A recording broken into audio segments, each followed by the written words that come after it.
And I want to just welcome Rabbi Tatz all the way from London again. The world has got much smaller with COVID, and we're very fortunate that Rabbi Tatz lives in London, is only 5 hours later than New York, so we can have the pleasure of hearing him around all of America and much of the world. So Rabbi Tatz, thank you again for your time. This week is opportunity for us to hear some of your thoughts about the holiday of Shavuot coming up. I know we've got a couple of other questions, so maybe we'll start off with a Shavuot question. The first question I want to ask you, which might lead in some other questions, is why at all is it called Shavuot? Shavuot means weeks. We know it comes from the fact that it's 7 weeks after Pesach, but you would think, because it's such an important holiday, that we would have a different name, like the giving of the Torah, for example. So can you just give us an idea of what the connection between the word Shavuot and the holiday of the giving of the Torah is? Okay, good question. But first of all, let me start by thanking you for hosting this session. It's a great pleasure to participate with you. I must say I missed visiting you in Chicago, as we've done for many years. It was a great loss to me. Even though the traveling is exhausting and you run around like a headless chicken. But it was a great pleasure to be with you in Chicago. You're a wonderful host. And I must say I missed it. So I hope we'll be together soon in the future. Please, secondly, thanks to Rabbi Rittenberg for these series of sessions about which he gave me no choice at all. And we hope that he's very successful in his fundraising and running his wonderful organization. The festival of Shavuot, you are quite correct. Let me mention another strange feature about it, and then we'll answer both the questions together. It does not have a name that seems to indicate its essence. Shavuot, the weeks that you've counted since Pesach. And secondly, very interestingly, Shavuot has no date. Only time in the Jewish calendar where there's a festival with no date. In fact, the Talmud says it could be on the 5th of Sivan, it could be the 6th, could be the 7th. The date's not specified. Very interesting. The Torah gives a very specific date for Rosh Hashanah, a specific date for Yom Kippur, a specific date for Pesach. When it comes to Shavuot, no date at all. The reason is, the date of Shavuot is 50 days after Pesach. There's not a date in the calendar, that's irrelevant. It's 50 days after Pesach. It is 7 weeks later. The essence of the festival is the weeks. Let me explain. I only have 5 minutes for each question, so let's try to put it in 5 minutes. The concept of Shavuot is Torah. Torah is beyond counting. Torah is beyond anything in the world, completely and utterly transcended. It's from another world entirely. But the only way you get to that world is through this one. The only way you get to the spirit is through the body. The only way you see God in this world is by looking at the world carefully. And here's the mystery and the secret. The way you get beyond this world is by counting carefully through the world. I'll give you a very brief analogy. The only way you can play music is by playing notes. Amazingly, the notes are insignificant. Each note is ridiculously trivial. It's a plonk or a plink or a plink or a plonk. When you have the plinks together, you get something called music. And amazingly, it's the only way you can play music. So you put together the ridiculously insignificant notes, or the words in a poem, or the brush strokes on a canvas. And what happens when you put them together correctly is something manifests which is larger than the sum of the parts. That's the essence of Shavuot. It is only the weeks. It's only the days that we count, adding up to weeks. When you do that carefully, even though each one may seem insignificant, you get something called Shavuot. This should be the pattern of your life in a marriage. A marriage is not just a string of events, one kind action, another kind action. It's a string of events that amounts to something much, much larger than the sum of the details. In your own inner being, you should develop in that way. A person who studies Torah, understand a new idea, stay up another night working hard on an area of Torah. Years later, what should emerge is not just an assembly of knowledge. It should be an intuition and a depth, something that far transcends the parts. And therefore, the essence of Shavuot is indeed the days that we count and the weeks that we construct. That's all we do. And then something happens that goes beyond, which is called Shavuot.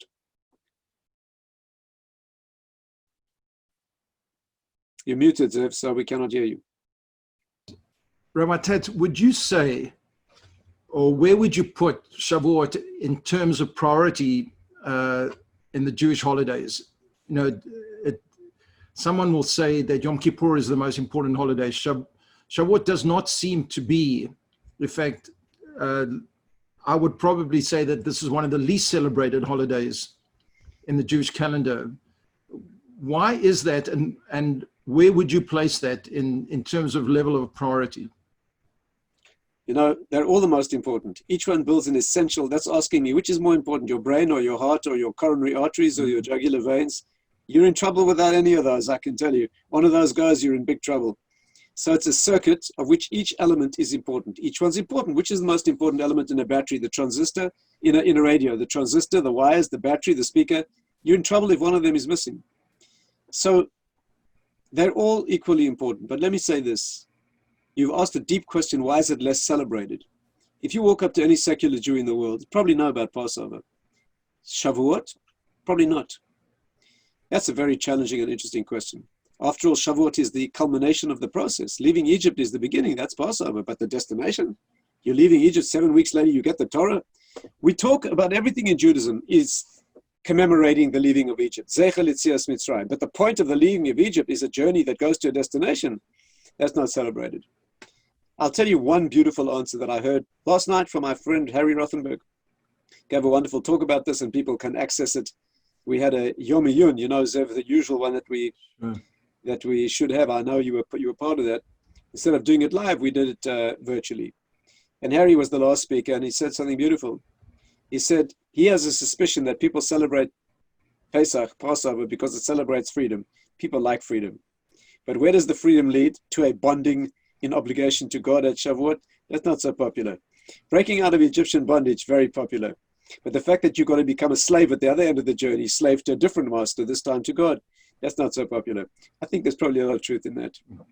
That's a great answer. So let me ask you, I'm not asking you to play God in any way, but if there was a committee that was going to be set up to celebrate Shavuot, you would think that we would come up with something exciting to do. You know, Pesach is exciting. You have to clean the house. You have to bake matzah. You have to get ready for the Seder. You've got to come up with questions. There's such an excitement about it. Everybody gets excited about it. Even Sukkot, you have to go around collecting wood. You have to build things. You have to get the 4 species.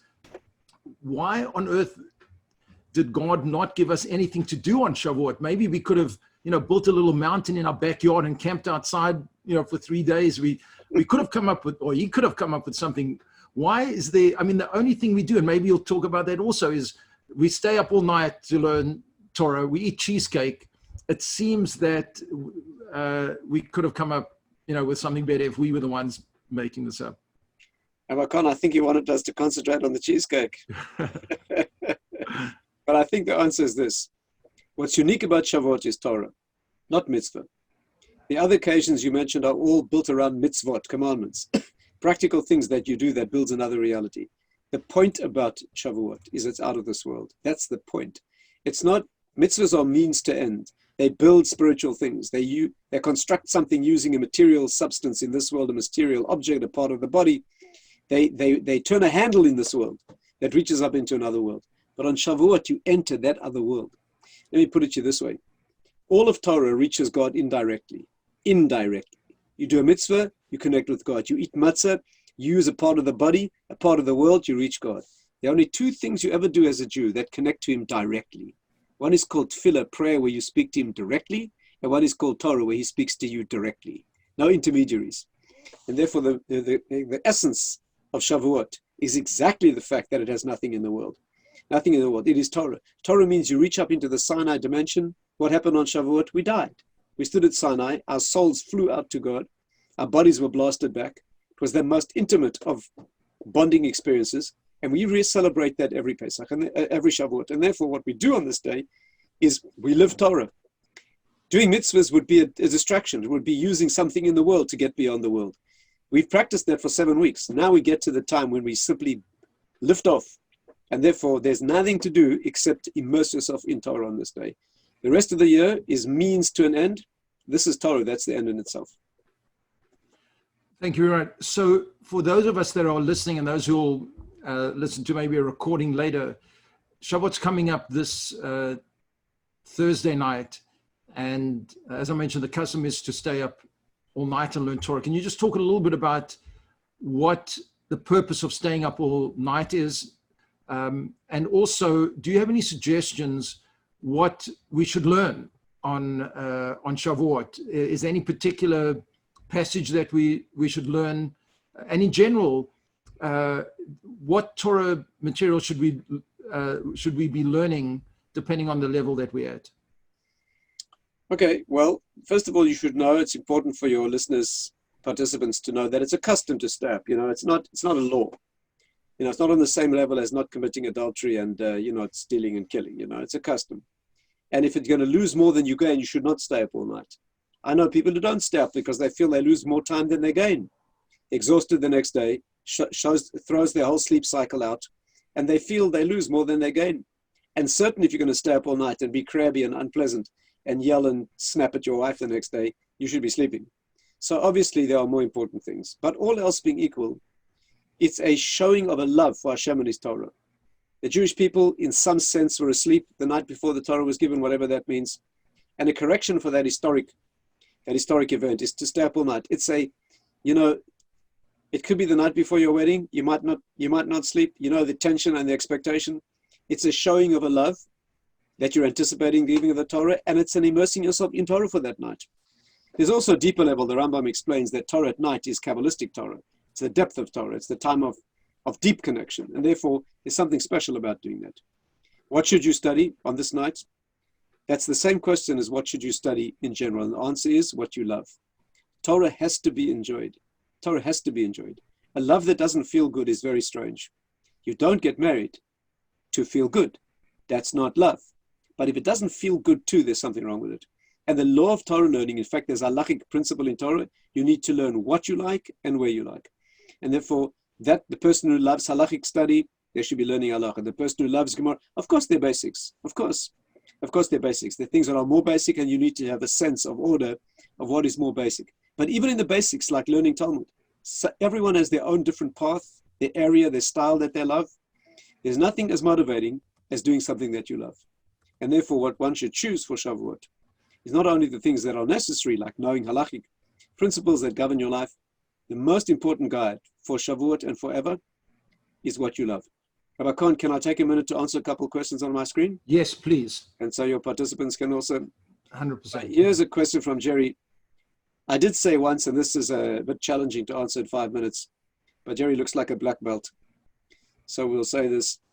Yeah, I did say once that in the first part of Torah, Bereshit, in the description of the 6 days of creation, we have an interesting principle taught by the Arizal. Actually, it's mentioned in the Gemara. The Torah is there not talking about a superficial level. Here's the principle, and this is very relevant to Shavuot. The Torah always talks at a superficial level. What it says it means. Beneath the superficial level are endless layers of depth. There's one exception. In the description of the creation, the Torah is not talking about superficial levels with layers beneath. The Torah there is talking about the layers beneath. You think it's talking about a man and a woman and a garden and a tree and a fruit. That's not what it's talking about. That's true at a very distant level. I'll put it to you like this. The Torah in general speaks pshat, that is literal meaning, and beneath the surface is Kabbalah. The first 6 days of creation is talking Kabbalah. And somewhere out in the distance, as you Americans call it, left field, is a pshat. And the reason is because the Torah is beginning with the genetic inner core of reality, and therefore talks about it openly. And that's the structure. That's the structure. For Jerry's benefit, I'll say one more thing. There's one more place where the Torah does that as well. The very end. The very beginning is discussing a reality that came before this one. The Rambam says you cannot understand it. The Gemara says hide it. Because that glory of a king, that glory of Hashem cannot be understood by us in this world. The Torah talks about it Kabbalistically. The end of the Torah as well. The Messianic era, very vague. And the post-Messianic era, the next world, not mentioned at all in the Torah. Those are from another dimension that we cannot relate to from here. Jerry, that's a brief answer to your question. Next question is mindful meditation. Good or not? Everybody should be doing not mindless meditation, mindful meditation. Before you pray, you should be doing meditation, absolutely. I see Rabbi Rittenberg is sneaking in onto this conference. He's probably made his $2 million for Emmet, and richly he deserves it. So it's nice to have him here. The meditation, one shouldn't waste time, of course. Some people spend many, many hours in meditation. I'm not sure that's the right balance. But meditation can center a person, get you in touch with your own inner wisdom. And if it's done correctly, it's a very good idea. Why not? In proportion. Yochevet's asking me a question. How did it take 49 days for the Jews to get from the 49th level of impurity to the 49th level of purity? As if to say, that's about 100 days, 98 days. Every step out of contamination is a step of Kedusha. You know, these are not two processes, it's the same thing. Every conquest of an area of darkness is a building of light in yourself. They will need more time to go into, but the 49 days are what were required. Last question on my screen. One of the 10 commandments is not to be jealous. How is this expected of human beings? That's a very, very good question. So let's discuss this briefly in 5 minutes. Indeed, again, a very accurate Shavuot question. After all, it's one of the 10 commandments. What do we receive on Shavuot? The 10 commandments. The 10th of the 10 commandments is not to be jealous. Rabbi Khan, these are excellent questions. Spot on, spot on. Jerry's question, beginning of Torah. Leah's question, the last of the commandments. You have a real set of black belts here in your Emet participants, no question. So the answer to your question is this. Here's the question. How can the Torah command an emotion? You're not allowed to be jealous. Do not covet. How on earth can the Torah command an emotion? Can command me not to do something, don't commit adultery. But how can it command me not to be attracted to somebody's wife?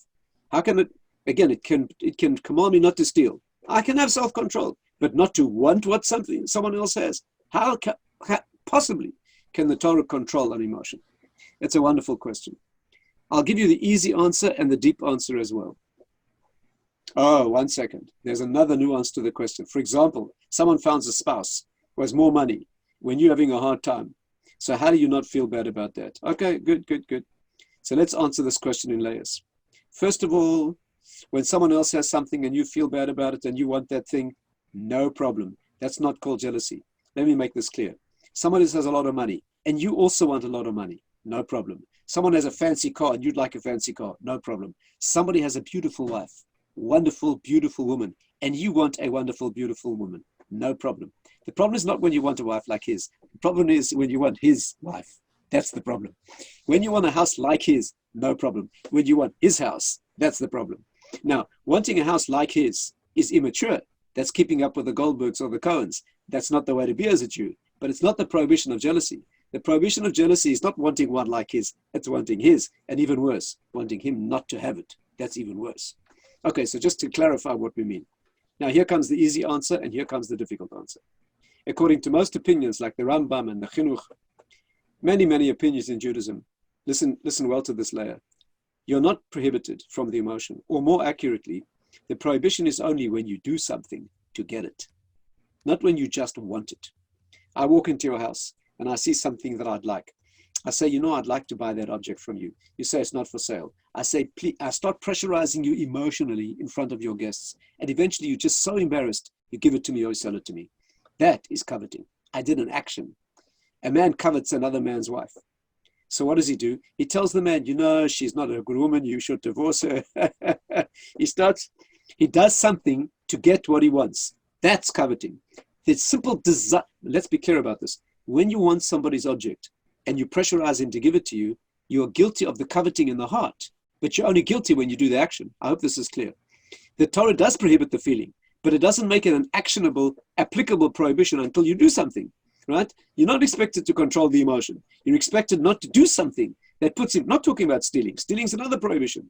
Doing something that puts the person in the emotional pressure so that he gives it to you. And here comes the difficult answer. Ibn Ezra says the Torah commands you not to have the emotion in the first place, amazingly. And then he asks your question, how can God command me about an emotion? And listen to his answer. He says, you never covet something that you think has no relationship to you. Who covets jumping to the moon? Doesn't enter your head. If you covet something, it must be that somewhere in your mind you think you possibly could have this thing. If you're correctly disposed, you know that God gives you what you need and he gives that person what he needs. It wouldn't occur to you to want it.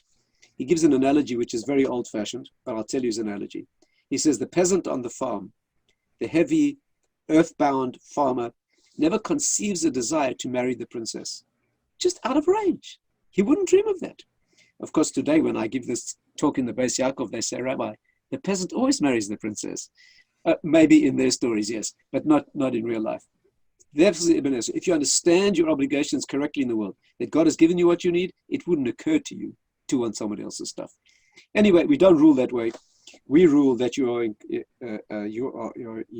obliged to have your mind disposed correctly and be careful not to do something. And your question, when someone else has money and you don't, and you feel bad and you want to have their sort of blessing, that's a different issue entirely. Next question, Rabbi Khan. Rabbi Tatz, you mentioned the 10 Commandments. I just wanted to ask a couple of questions. Maybe I'll ask one or two together. We all know that there's 613 commandments. Why was it that God only gave 10 commandments to Moshe Rabbeinu, to Moses? He was up there for 40 days. Apparently he was taught the entire Torah. Why was he only told to write down 10? And why did he have to write it down on 2 tablets? God was, could have given him 1 tablet. Probably difficult to carry 2 tablets down, easier to carry 1 down. What's the significance of the 10 commandments, and where did the 613 fit in relative to that 10? Great question. Rabbi Khan is a wonderful compere and MC. He could certainly answer these questions himself, but he's very graciously allowing me to answer them. That's a good question. And here's the answer. When Moses came down the mountain, Moshe Rabbeinu came down the mountain with 10 commandments. The question is, why wasn't he bringing us the whole Torah? That's another version of your question. After all, he went up the mountain to bring us the whole Torah. And as you say, he received it all. How come he brought down 10? Some people think, well, they were heavy. So he brought 10. Here's the deep answer. Very deep, much more than a 5-minute discussion, but here's the deep answer. The Torah always is a recursive process unfolding from a source. It's always like that. Everything in the world of meaning begins that way. The conception of a child begins with a speck of conception. Then it becomes a fetus. And then it becomes an embryo, a fetus, and it grows until all the details are revealed.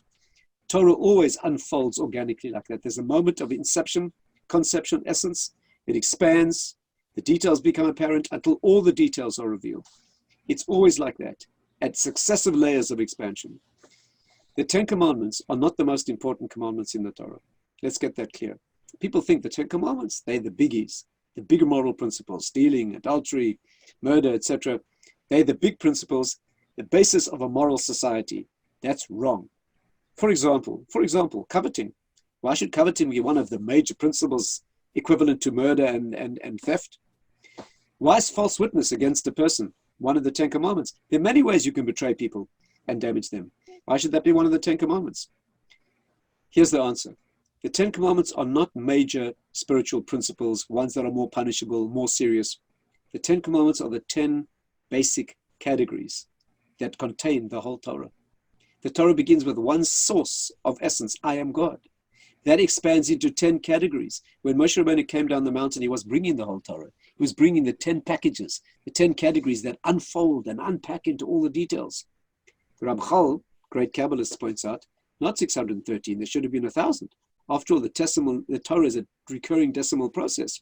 He says, indeed, there are 1,000, but only 613 or 620 need our work. The other ones are corrected already. Okay, interesting discussion.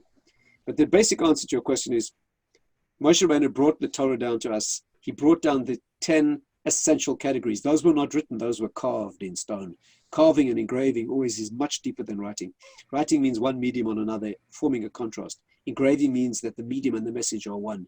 The tablets of the Torah, by the way, they weren't engraved. They were bored through. The medium and the message were completely one and the same. Those are the categories of essence. And finally, why were there 2 sets of 5? And many answers to that question, but here's one. The first set of 5 are the mitzvahs that command your relationship between you and God. The second set of 5 command your relationship with other people. 2 separate categories in the Torah. 2 separate categories. With a bit more Kabbalistic depth. 2 versions of the same thing. All you relate to is God. But there are 2 formats in which you relate to him. One is directly, the first commandments, keeping Shabbat, knowing that he's God, not worshipping other gods, not using his name in vain. And the second are relating to God also, but in human beings. Understanding the divine spark inside a human being. And those are the 2. If you permit me 1 extra minute, I know I'm only supposed to speak for 5 minutes, but Rabbi Rittenberg's not here right now, so no one's going to fire me. So here's just one extra minute. Think how beautifully the two correspond. Look at the two sets of 5 and you'll see their direct correspondence. Take the first one, for example, I am Hashem, defining spiritual essence. What's the first of the human interaction commandments? Not murdering, recognizing the divine spark inside a human being, ultimate meaning. Second one, don't betray me and worship other gods. Don't commit adultery, betrayal in the most important of human relationships. Third one, don't use my name in vain. Don't use my essence for yourself. Don't steal. Don't use other people's things for yourself. Shabbat, testimony that I created the world. Testify that I created the world by taking your hands off it and acknowledge that on Shabbos. Do not bear false testimony against another human being. You see, the parallels are exact. The fifth one needs a bit more explanation. Honor your parents and don't covet. That will take a little bit of time to explain. With your permission, I won't go into it now because it'll take more than 5 minutes, unless there's a question about that later. Yes, any other question? So, Rabbi Tatz, just if you can answer this as well, the Jews were given some mitzvahs before they came to Har Sinai, and they got all 613. And we're reading now the Torah portions that talk about more mitzvahs that are given to Moshe Rabbeinu in the Mishkan, but not all the 613. How do you explain which mitzvahs were given before, why they were given, and what's the nature of the mitzvahs that were given afterwards? Why were they necessary if everything was given to Moshe already on Mount Sinai? Okay, so first of all, it's important to know they became binding at Sinai. That's where we became bound. However, we were introduced to them gradually. In fact, the Rambam says it began a long time before with the 7 commandments given to mankind. Adam was given 7 commandments. In Egypt, there was an expansion to more. They became aware of Shabbat. In fact, they kept Shabbat in Egypt. And Shabbat was commanded to them more specifically at Morah, right? Honoring parents. There was a sequence of gradual introduction to the commandments. Why the particular ones were given at the particular time, each one has a reason. I'll just single out one to illustrate this principle, and I hope you'll find this beautiful. The mitzvah to redeem or release slaves. You know when that was given? Exactly at the moment we were redeemed from slavery. That's a powerful educational message. When did God tell the Jewish people about how to treat a slave and how to release and free a slave? The exact moment when you're going through that. That's very powerful. So now that's an easy example. Each of the others needs, of course, its example, but a very powerful message. I was part of a youth movement in my youth in South Africa. And the educational principle in that youth movement was not to teach principles, but allow the students or the children or the young people to experience them. You know, I had the privilege, 2 experiences. One was being in a youth movement where we actually lived the program, not just listened to lectures, especially for children. That's very important. And I'll tell you another interesting experience. You know, Rabbi Khan and I share many things. One thing we share is that we were both participants in an exchange program in our youth. Both of us, we were raised in South Africa. I know that's a big unfair advantage, but we had that advantage. And then we both became participants in an international exchange program. We went to the United States for a year. I was sent to St. Louis, Missouri, and I was in a high school. In that high school, there was a gifted teacher, very gifted teacher. The subject was sociology. Let me tell you the genius of this teacher. Don Jones, his name was. Here's how he did it. He wanted us to study the great social philosophers, Nietzsche, Marx, Ayn Rand. Here's what he did. He divided up the whole class into groups of 5, and he told us, you 5 people are isolated on a desert island.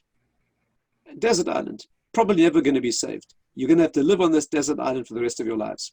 Here's 20 questions you have to answer. And there were 20 questions defining a society. How would you organize marriage? How would you organize justice? Would you tell your children about the world you came from?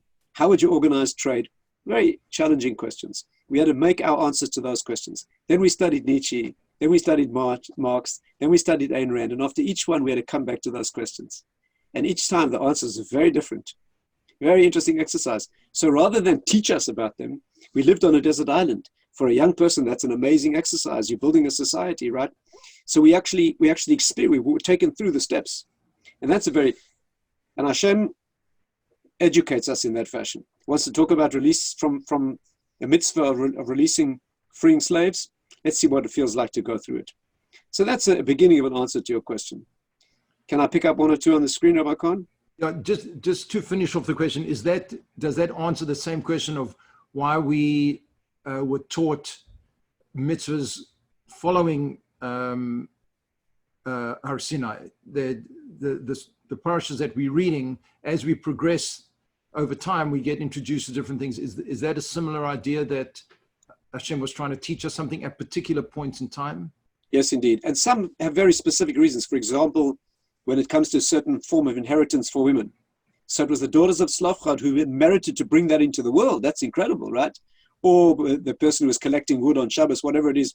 So there were certain, or the people who were tamei, impure, after Pesach and wanted to bring their own Passover offering. Their request, their burning desire to serve Hashem in that way, brought a new law into the world. Hashem waited for that. He wanted to hear it from us.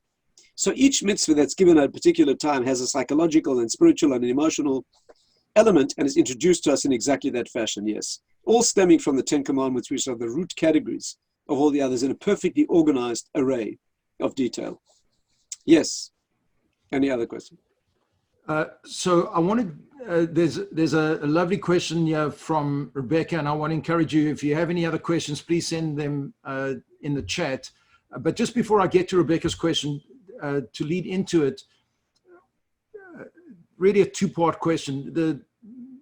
We know that God spoke to the entire Jewish people on Mount Sinai, but we're told also that we were unable to listen to the entire 10 Commandments. As you've said many times in lectures that I've heard, once we heard the first commandment, our souls, flew out of our bodies, and Hashem had to revive us. What's the meaning behind that? Why were we not able to absorb the entire Torah? And then after that, I'll lead into Rebecca's question, which has more to do with the soul. The general concept here is this, that the Gemara puts it like this. We heard the first of the commandments, I am Hashem, and we died. The neshamas flew out to their source when they were faced with that source. Hashem revived us with words of Torah again. The second commandment, we died again. At that point, the Jews turned to Moshe and they said to him, we're convinced, okay, not easy to die. Exploded out of your body. We'll take the rest from you. That's the simple level of the story. The deep meaning, of course, is that Torah comes through Moshe Rabbeinu. He is the conduit that brings it to us. We needed to hear the first two to establish his credentials. The Rambam says we heard God say to him, hear the laws, go and tell them the following laws. But we needed a prophetic experience of our own. The reason for that was that no time later in history could anyone come along and say, you were influenced by a very good speaker. By the way, the Ran says that's why Moses could not speak normally. So no one could ever claim that he was a brilliant orator. Right? That's what the Ran says. And therefore we heard the first two. That was richly enough. The deeper answer to your question is the first two contain everything. As we said, the point of origin always contains all. I am Hashem, all the positive commandments. Don't betray me and have other gods, all the negative commandments. From there, the rest all flow. But the details, as they flow through the system, flow through Moses, through Moshe Rabbeinu, and other details of mitzvahs given later during the era of the prophets as well. That's the basic structure. So here's Rebecca's question, and it's such a great question. I don't think I've heard it expressed in this way. She asks, I was wondering what makes up a soul?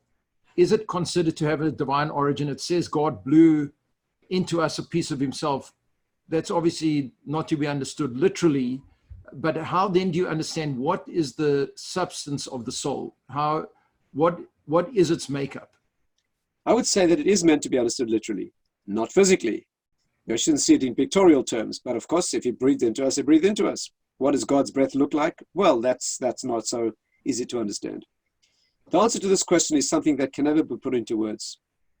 These are one of the deep things that you can understand, relate to in meditational terms. You can't put it into words. Your soul is what you experience. You know that you're alive. You know that you exist. Could you prove that in technical terms? No.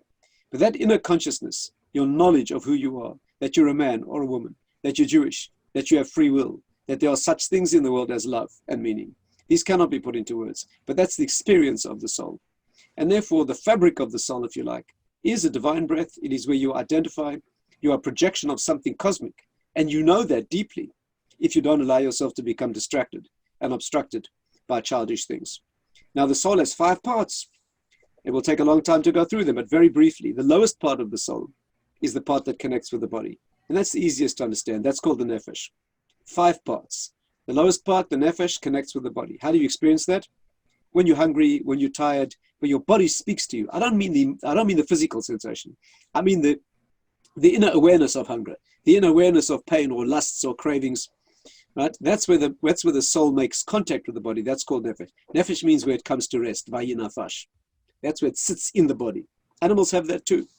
Then there's a high level called ruach. How do you experience your ruach? That's got nothing to do with the body. That's your thoughts, your emotions, your inner life, your concepts, your philosophical ideas, your consciousness of existence. That's called ruach. Can you prove it? Can you demonstrate it? Can you pluck it out and show it to me? No, but you certainly know it. You certainly know it. Then there's a high level called neshama. Neshama is so high that we virtually do not experience that today. That floats around the head. It's above us. It's a tremendous power of holiness. Do you experience it at all today? Maybe in a rare moment of inspiration, just the instant of getting an idea, solving a problem, connecting deeply spiritually, lost only for a moment. And then the 2 higher levels called chaya and yechida. These are what we try to represent with the tefillin, right? Much higher than the head, in the place where the baby's head is open and that is missing. Those are the 2 higher parts of the soul. The highest one is called yechida, where we become one with Hashem. We haven't seen that for a long time, not since the son of Adam. That's a very brief introduction to the parts of the soul. Tatz, thank you very much. We still got time for a couple more questions. I wanted to ask you something about the oral Torah. We were given the entire Torah on Mount Sinai, but we only wrote down a small part of it. Can you talk about what the oral Torah is and what the connection between the oral Torah and the written Torah is? What's the difference between the 2 of them? And then maybe we'll lead into why it is that we spend so much time studying the oral Torah. Okay, first of all, let me promote my own book, if you don't mind, because Yes, I wrote a book please. about this. I don't know if I showed it on this program before, but there's a book I wrote about that that's called As Dawn Ends the Night, my latest book. I hope you appreciate the artwork done by my wife, painting, right? And the back of the book, my son, Gabriel, did a beautiful chart. I don't know if I showed this to you before. This is a chart of Jewish history. So it pulls out here and you can see the different eras, right, of Jewish history, where all the individuals lived, and the different rabbis and great authorities. The back, it has a list of all the eras of Jewish history. Anyway, fantastic chart that you can actually pull out because it goes through Jewish history. So this book goes into the process of the darkening of history, how we met Hashem personally at Sinai, and then the light fades over history. The disaster that represents is our distance from him and walking through the darkness. But the incredible, amazing illumination of that is where we ignite Torah ourselves. That's called the oral law, where we have the genius of Jewish creativity, where Hashem trusts us to create his own Torah. Unbelievable thing. Of course, it has to be created from the principles that he gives us. We're not talking about making up your own ideas, but we're talking about a tremendous explosion of Jewish creativity. And that's your second question. Why do we spend so much time doing it? That's our share. We take, in rugby terms, take the ball and we run with it. You know, it's given to us. And he gives us those principles, and then we create the game. We take those principles loyally, and we run with them through history. As dawn ends the night, that's the name of the book. You know why it's called that? As dawn ends the night? The Talmud says an amazing thing. Listen to this amazing metaphor. The Gemara says, as dawn ends the night, right? Just like Ma Shachas Seif Alayla, just like dawn ends the night, Esther ends the miracles. The period of Esther, 2,300 years ago, that great woman, she and Mordechai stood at the cusp of Jewish history going dark. Before them was a written law, prophecy, miracles. After them, darkness, no revelation at all. So she stands at that interface between the revealed point of history and the dark, unrevealed part of history. That's where she is. That's when miracles end. So the Talmud says, just as dawn ends the night, Esther ends the miracles. But the question's obvious. As dawn ends the night is not bad, it's good. As dawn ends the night, that's when the light rises. The night is over. You use that for a metaphor for the world of miracles ending and us moving into historical darkness. Sounds like the rabbis have got their wires crossed. The meaning is this. In that darkness, when Hashem recedes behind the veil, and no longer reveals himself in written Torah and in miracles. That's where we ignite a light of human genius. That's a real birth of a light. The world was not created for Hashem to show what he's capable of. There's no chidush in that. There's no novelty in that. He created the world for us to show what we're capable of, to receive his Torah at Sinai and be blown away by the light. And what will you do with this? Now you walk through the darkness of history and you shine the light. You produce an illumination. And that is called the oral law. And that's the answer to your question, why we spend all our time on that, basically, because that's our creativity. That's how we're engaging it in a world of darkness. And that's why he gives us a world of darkness. You can only shine a candle in the dark. And therefore, the tragedy of Jewish history, no miracles, no revealed Torah, no prophecy. But the upside of that is we get to shine the light. Okay, a lot more to say about it. Read my book. Thank you so much. I've got another great question from Penina, and it might open up a whole bunch of other questions, which we might not have time for this time. We might have to do another one next week. I believe that next week is the last of 5, but we're trying to negotiate with Rabbi Tatz to do more. So if all of you on the chat can please give a shout out and tell Rabbi Tatz how much we're loving this series. We'll try and convince him to do a couple more. It's no use. I've already told you everything I know. I think we're only just getting started, Rabbi Tatz. So this is a question which I guess I was thinking of asking a little bit earlier. You mentioned Esther. Let's talk a little bit about women, and the Torah. It seems, in the Torah, it's all about the men. They are the protagonists. They the ones that are sort of front and center. And Torah learning is a mitzvah for men. Where is the role of women in the Torah?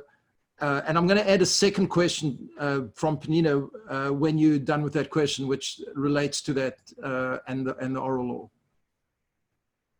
This is too much for 5 minutes, and we need a good woman to answer that question. But it's true that men are front and center in terms of visibility. And that relates more to the modesty of a woman not exposing herself and her beauty. So we put them not front and center in terms of being on public view. But there's no question that there's an equal part. In terms of Kabbalistic teaching, no male phenomenon can ever be brought to the world without a woman to give birth to it. And therefore, you'll notice that Torah is always dealing with the duality. Sometimes the male takes precedence and is front and center. Sometimes the woman, like Devorah, for example, or an Esther, or Shavuot, a Ruth, right? The ones we read the book of Ruth, about a great woman who was merited to wrench herself out of a previous form of existence and become the great grandmother of King David. Not bad for a convert to Judaism and a woman. So there's no question that it's a team effort. Esther works with Mordechai, Ruth, right, and Boaz. It's always a team effort. There are some interesting subjects in the parallel that need to be discussed. For example, when it comes to Avram, Yitzhak, and Yaakov, there are 3 great forefathers, but there are 4 mothers. That's interesting. There's Avram, Yitzhak, and Yaakov. They found the Jewish people. And yet the women involved are Sarah, Rivka, Rachel, and Leah, 4 of them. Fascinating issue. Why were there 3 men and 4 women? Fascinating discussion. This is not the time to go into detail. But the answer to your question is the women are absolutely as important. Nothing happens. Avram was nothing without his Sarah. You probably know that all our Torah indications are that if anything, the woman was on a higher level. I don't like to admit this, but Sarah had to tell her husband a prophecy that he was not able to hear. Rivka was able to know a prophecy that Yitzhak was not able to hear. Right? Rachel and Leah knew when to leave. In every case, the woman's intuition, prophecy, spiritual insight was greater, and God said to the men, listen to her, she's the one who's correct. So yes, there's a difference in public visibility, so to speak, but not in depth and meaning. And of course, I'm sure I don't need to mention that there's no question about women not having the same rights as men, or being possessed, or mere objects. I mean, that of course is ridiculous. As you know, woman has the same legal status in Judaism, the same contractual rights and obligations. If anything, I would say, probably if you analyze it, if you analyze it in detail, if anyone has less rights, it's the man. If anyone has more obligations, it's the man. A man has a long list of obligations to his wife, a long list of obligations. He's got to pay for her fines. He's got to pay for her burial expenses. He's got to pay for her medical. He's got to pay for her children if she has children from another marriage. And gentlemen, let me remind you, you have to buy your wife a new outfit for every festival, including shoes and a handbag. You may not live in a city where there's no cosmetics and perfumes. I mean, it goes on and on, Rabbi Cohen. It's too terrible to think about. But anyway, let's move to the next question. Okay, so this might be also a longer question, but Penina asks, how do we know that the rabbis who codified the oral law weren't influenced by the misogynistic culture, meaning the culture that was that put women down? We know that over centuries, women have become more liberated. They weren't treated that well, and in fact, in many cultures today, women are not treated as equal citizens. So how do we know, since the Torah, it seems, or the Talmud is written by men, by rabbis, how do we know that they were not influenced by the culture that they were in? The only answer to that question is to study Talmud. And I suggest that your question of whether man or woman should study those sections and make a personal judgment. Don't take it from me. Incidentally, some parts of the Talmud were contributed by women. There one or two great women who offered opinions that stand with the men in Talmud. It wasn't their primary interest, so they weren't spending their lives doing it. But Devorah was a prophetess, no less, and led the Jewish people in a war. Not that she was part of the fighters, but led them. So yes, women have made tremendous contributions, even in those fields that we classically think of as men, but they've chosen to express themselves more in the womanly area. Is there a misogynistic element in Torah? I think your question needs to study through the laws. Rabbi Meiselman many years ago wrote a classic work on that that's called Jewish Woman in Jewish Law. Long time ago, this must be perhaps 30 years old. But in that book, he works through the classic areas of women's rights, obligations, contractual obligations. In fact, from a year earlier than men. Men, age 13, enter legal status. The Torah reckons that women at age 12 reach the same level of maturity. And so he works through there all the contractual and legal. A man cannot marry a woman without her consent. He's the active party that he gives the ring, but she has to actively receive the ring. Can't marry a woman against her wishes. She's not an object of your possession. So, Leah, does a woman get a mitzvah for Torah learning? Indeed. She's not obliged in the same way. She's not obliged. You don't take a woman away from her baby and say, ignore your baby and learn Torah at this point in time. Indeed. But absolutely, the Rambam writes that although that's not her primary obligation, she's totally rewarded with the mitzvah of learning. He writes that explicitly. Absolutely. Why not? Yes. Do you want me to take some on the screen, or do you have others on your screen? I want to encourage everyone. We've got one from Oline that says, please do more, exclamation mark, exclamation mark. So Rabbi Tatz, I think there's so many other questions about women in the Torah, but maybe this, as we do start coming to a close and we start approaching Shavuot, just talk a little bit about the nature of the study of the oral Torah, meaning it seems that a lot of the oral Torah is basically in a question and answer form. Now we know that Jews always ask questions, and there's lots of questions we can ask in the written Torah as well. But it seems in the oral Torah, the entire structure of the Talmud is basically one argument against one after another. What is the secret to the oral law that has to be in this kind of a format? And just again, tying into this woman in Torah, are women discouraged from learning the Talmud? And if so, does it have something to do with this particular structure of the oral Torah? Well, before we get to the women element, let's talk about the thing itself. You put in two elements in your question. One is argument and one is question and answer. They're both critical.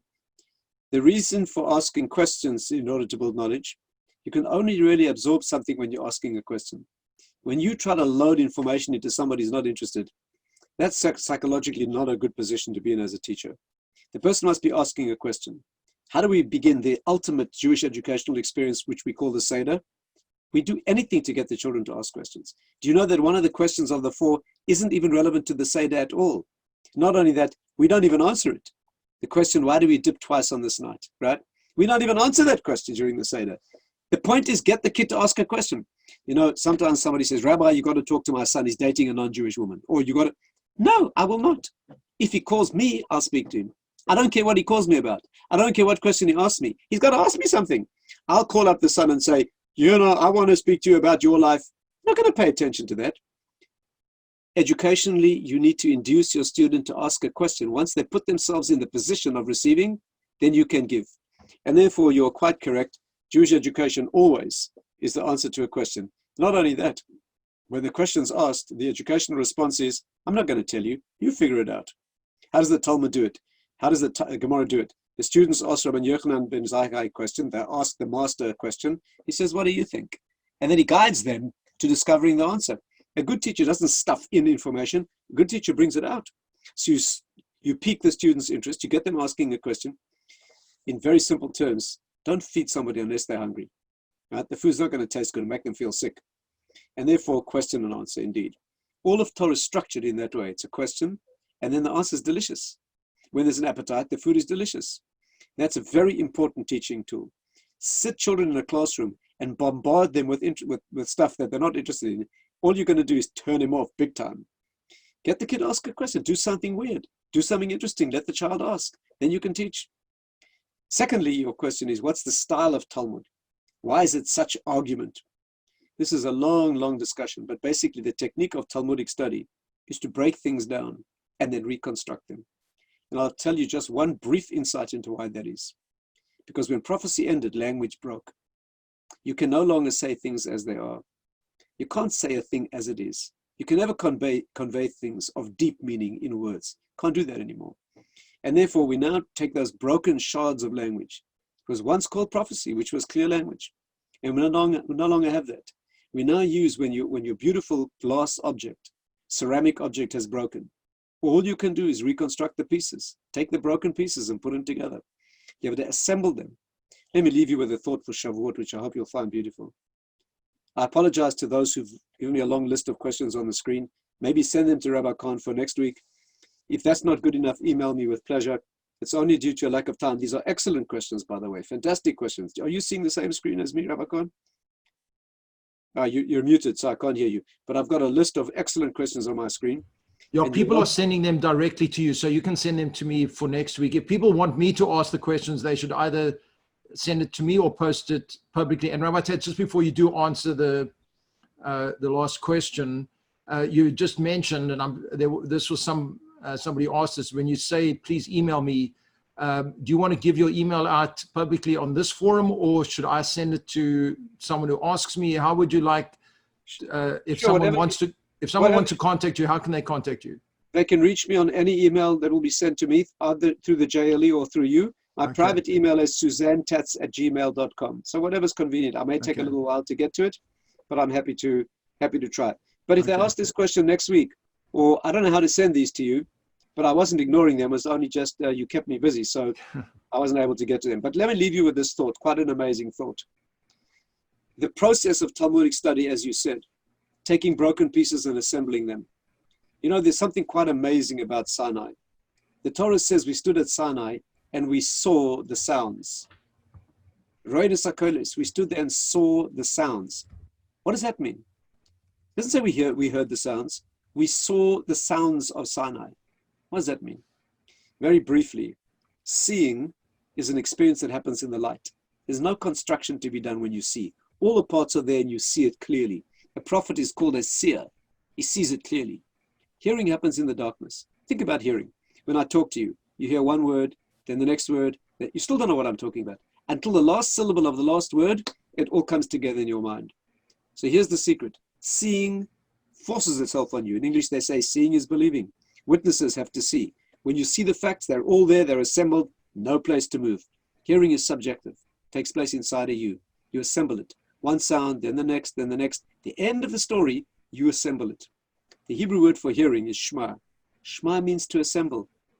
The Torah says, Vayeshama Shaul et ha'am. Saul gathered the people together. Shema means to assemble parts. What do you think Shema Yisrael means? Shema Yisrael Hashem Elokeinu Hashem Echad. Hear, O Israel, the Lord. What does it mean? Hear, O Israel. In other words, the rest of the Torah, you don't have to listen. This is important, so listen up. And what it means. Shema Yisrael means get ready to make a oneness. Hashem Echad. You assemble the parts. You look at a world of broken down pieces. Shema Yisrael. Shama. Get prepared. Prepare yourself to make a oneness. Hashem Echad. You need to do that. You need to take all the parts of the universe and assemble it. It's a subjective exercise that happens. Now, when we stood at Sinai, There was no assembling to be done. Hashem appeared. All of reality was manifest. There's no process left. There's no place to go. No circles to close. No gaps to close. There's no possibility of hearing at that point. Hearing is a process where you put it together subjectively. They stood at Sinai. The only thing you could do was to see. And therefore the Torah even talks about the sounds as having been seen. There was no process. The oral law is all, when the Zohar, which means blinding light, Zohar means brilliant light. How does the Zohar introduce the subject? Ta'chazi, come and see. How does the Babylonian Talmud introduce the subject? Ta'ashma, come and listen. Oral law, it has to happen in the dark. It's up to you to reassemble the parts. Rabbi Khan, let me thank you for this session. I've enjoyed speaking to your black belts and Rabbi Rittenberg's black belts. Let's save a few questions for next week. And I wish everyone a wonderful Shavuot, inspiring and amazing time, learning to see the sounds. Rabbi Tatz, on behalf of everyone here, I've been hearing a bunch of comments, including from Blima, who said, these sessions keep me going during COVID. And I think we all feel that we're coming together to learn something, do something important, and it's a great preparation for receiving the Torah this Thursday night. I've put in the chat Rabbi Tatz's email address for those of you who want it, Suzanne Tatz with a Z at gmail.com. And then I also put Emet's website. It's emetoutreach.org, E-M-E-T outreach.org. I just looked on their charity campaign. Right now, they are 64% of their goal. They have a little under 6 hours to go. So I encourage all of you, if you appreciate everything that Emet's doing, including this fantastic series, please go to emetoutreach.org and tell your friends. I want to also take this opportunity of thanking Rabbi Rottenberg and also wishing everyone a Chag Sameach, a very healthy and meaningful Shavuot. And we hope to see you again next week at the same time. Thank you, Rabbi Tatz, and take care, everyone.